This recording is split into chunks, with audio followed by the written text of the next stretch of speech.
We're up to about $3,000, and we're just, right, in 2 rooms. Yep.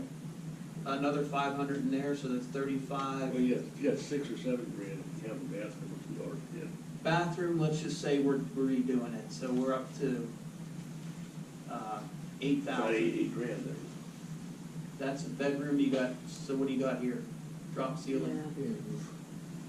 It might cost you just as much to put new panels in and redo this grid than it would to just fix the plaster. You don't know what it looks like above, right?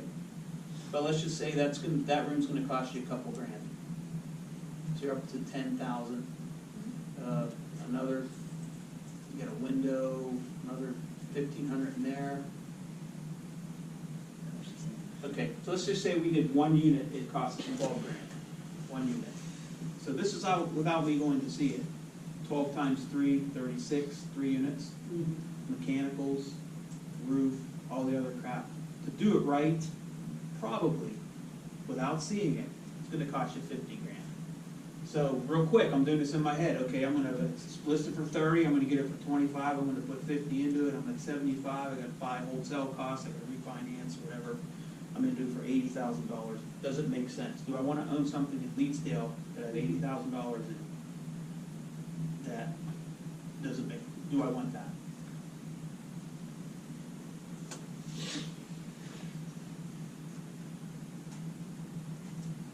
All right. So with that being said, is this helpful? Is this helpful?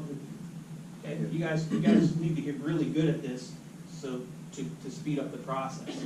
Yes, sir. So ultimately, would you want 80 grand in a property in Leedsdale or no? Wait, say that again? So would you want to put 80 grand into that property or no, for that area? Since you've got second, what would you,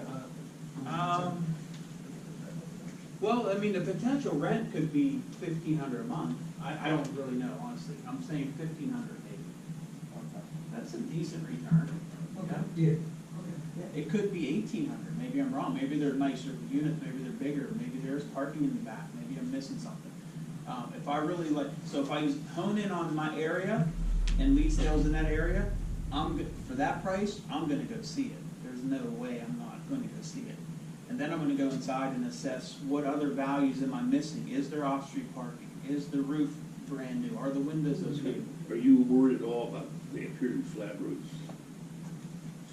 Yeah, you gotta factor all that in. Unless you have a ladder, you can get up there, you know what you're looking at, then you have to kind of figure it's going to need a roof. Because you're not going to have time to inspect this, and the bank's not going to want you to do that.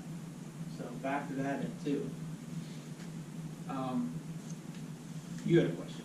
Yeah, I noticed the kitchen didn't have a dishwasher. In property like this, would you add a dishwasher? I probably would. Would not, Yeah. And it really, yeah, it's a good question. I mean, a nicer neighborhood, you would. Yeah, if the apartment's real small, dishwasher's not too important, but it is if the apartment's small, but you're in a higher end neighborhood, Right. people expect that. So many different variables, but for now, just for a few minutes, we're gonna have Steve Dristis stop up, and he's a real estate investor since 2014. He owns a couple of duplexes, we manage one of them, and we do a great job, right, Steve? Absolutely. Okay. He's working part-time as an engineer, part-time on building his new career, and he has something to talk to you about. Robert Kiyosaki, has anybody read the Rich Dad Poor Dad book? Super easy read, fun book to read.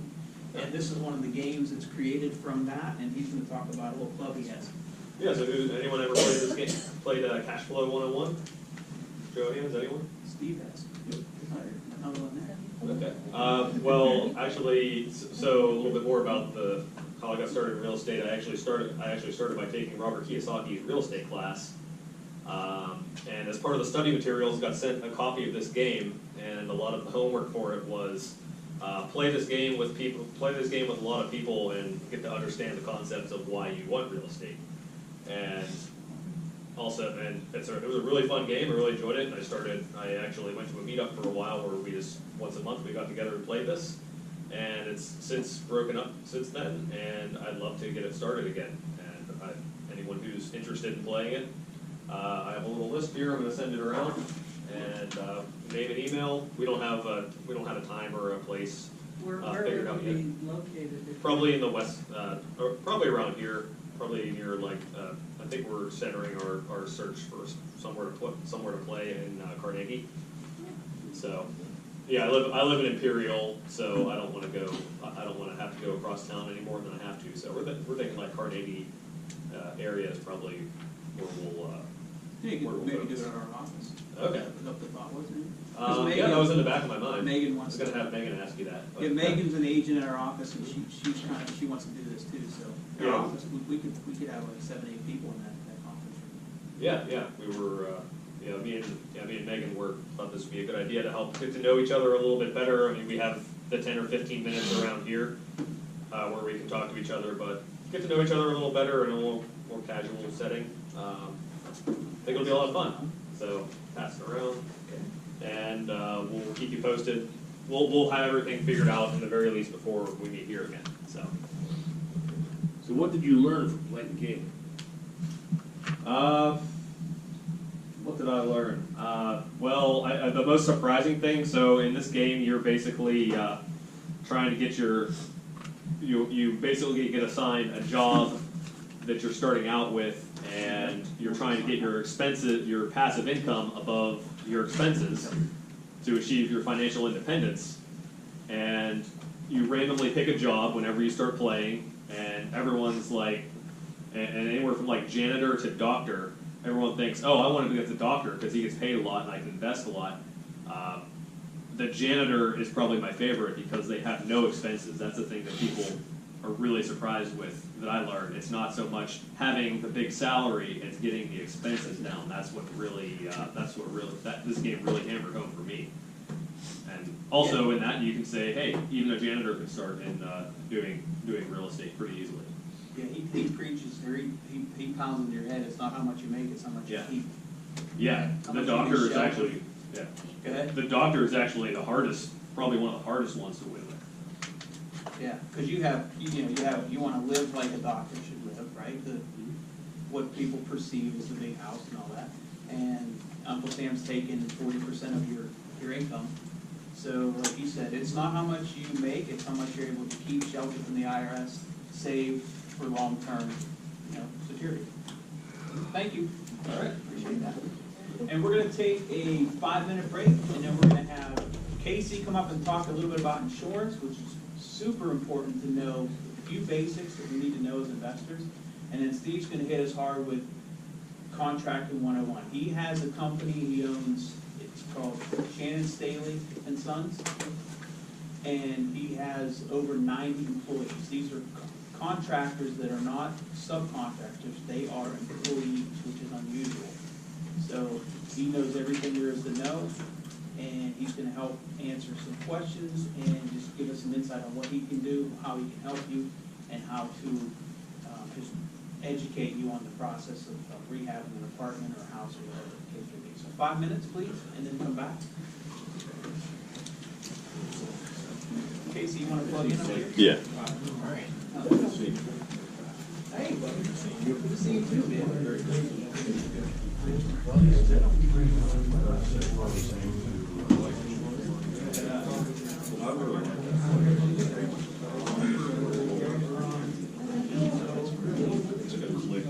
Yeah, it's a little thin, but it has like a cushion on the wall. When you throw it over the top.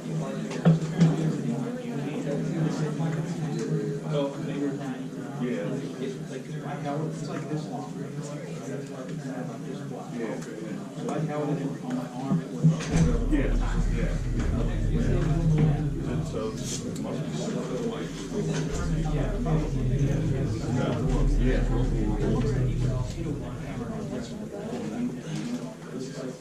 Yeah, I really like this one too. Did you ever use it before?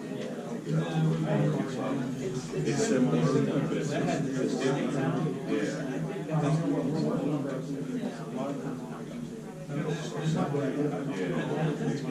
Yeah, that's you can get that in these places. You know what I mean? So it is, but I like that. I just want to see about where do you get the LPG? I get it from the floor and got it. Okay. All right. Yeah, you're welcome.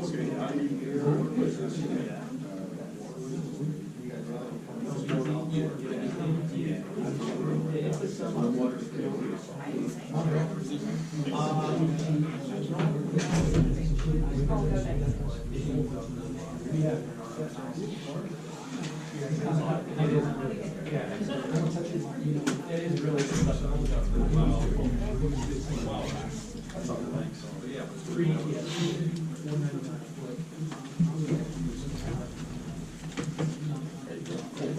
and there's my title card.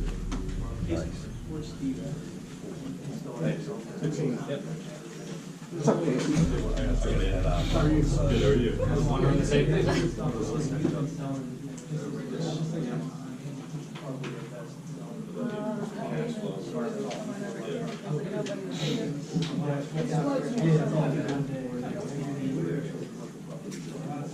Yeah, it's great.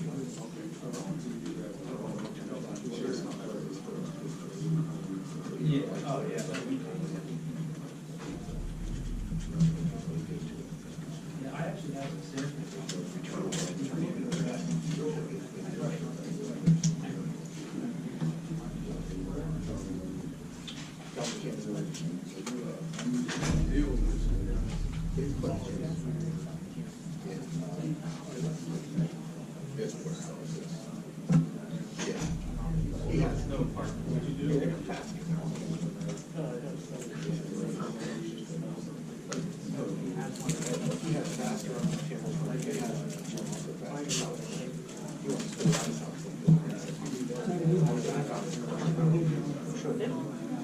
I don't like.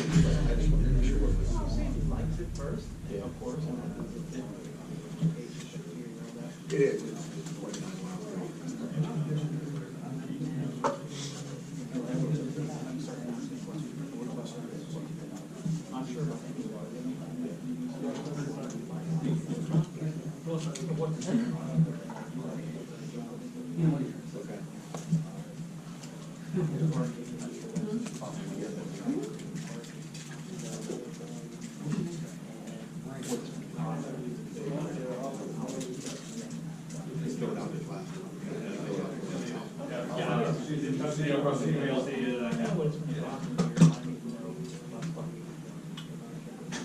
Okay.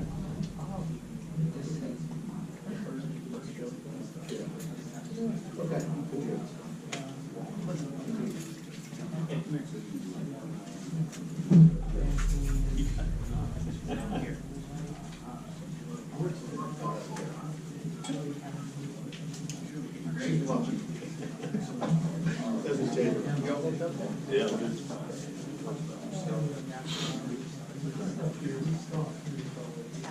Yes. Diane Bucknam Hi. and John Bucknam. How you doing? Good, how are you? You were the California PA, yeah. So yeah, thanks. This is right up the alley we need to come listen to. This is helpful? Yep. Oh, yeah. Good. Yeah. I should say the contractor speak. Yeah. Yeah. I'm glad this is helpful. Yeah, yeah. This just gives you an idea of what I do every day, and then you just kind of have to do what I do, but your own twist on it. Right. You'll probably find ways to do what I do better than I do it. It just works for me. Might take a little while, but. Yeah, of course. But what would, so you have a real estate license, so you get to see all those listings. What's your recommendation for someone who doesn't have access to it? I mean, I always suggest that you Or- get license, because it's so Really? easy to Okay. get. It costs you like $500 to take the course. Then you pass your test, and then to keep your license active, like you want to keep it at our company, it's about $100 a month. That pays for the West Bend multi-list and E&O insurance. That's what it costs with just about every company. Some companies are more, because they'll charge you desk fees and things like that. Right. But, so is it worth you spending that time to get your license and then spending $100 a month just to keep it active? Right, okay. Because then you have access to this, it's organized, and Yeah. even if you bought one a year, you can pay yourself. Right, Because right. you're gonna buy, Because I would be my realtor. yeah, It like would be that the realtor. property, that one we looked at in Leeds, it's probably $1,500 commission. And you're gonna get half of that or 70% of that, depending on which company you're with. So if you find one deal a year, it's pays for all that. Interesting, okay. Okay, yeah. it's worth it, and if you decide, you know what, I don't want my license anymore, Right. you just don't renew it. Just don't renew it, You put it in yeah. escrow, and what's great about your license is you can refer business, so you might have a neighbor who wants to sell their house. Right. But you don't want to be an agent, you just want to refer that, you can call Ian or myself and say, I want to refer this to you, it's a $300,000 house, commission, 2.5%, $300,000, which is $7,000, right? Right. You can get 25% of that. Do Yeah. nothing, just say, hey, Alex, go list this house. And it's a course you take to get your license. And it can be done all online too. Oh, really? Yeah, they have online courses, then they have in person. Okay. Oh, that's interesting. Yeah, because I was like, man, that's, you know, it has everything that you're looking for when you're looking for property. Yeah, but it's listed on the MLS, you know, I've been working with Josh and we did a direct mail campaign, you know, so That's another way to do it. everybody can see that, you I know. look into most of this, I don't do any direct mail, but I work with wholesalers. Okay. So they do direct mail, so I work with them. I get referred deals all the time just because they're more out there. Right, right. Yeah, somebody knows about my house, they refer it to me. Got the signs up somewhere, Yeah. we buy houses. I don't have any. So You probably get too much. Yeah, I mean, you could get enough. I'd love to do that, but you're right. I have so much on my plate right now. If I added another way to generate more leads, they would just be left on.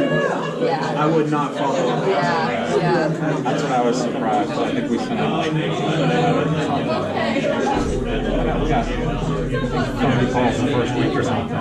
Yeah, we were insane. We were like I thought one person was gonna call us, and we had a lot of people calling us. At work, and I'm like, it's not, I can't take the calls, and I don't want to take a call and not like be able to see the property in front of me, like on the computer, you know? Yeah. So I didn't know, when the person calls in, I didn't know exactly what address they were, I had to ask them that.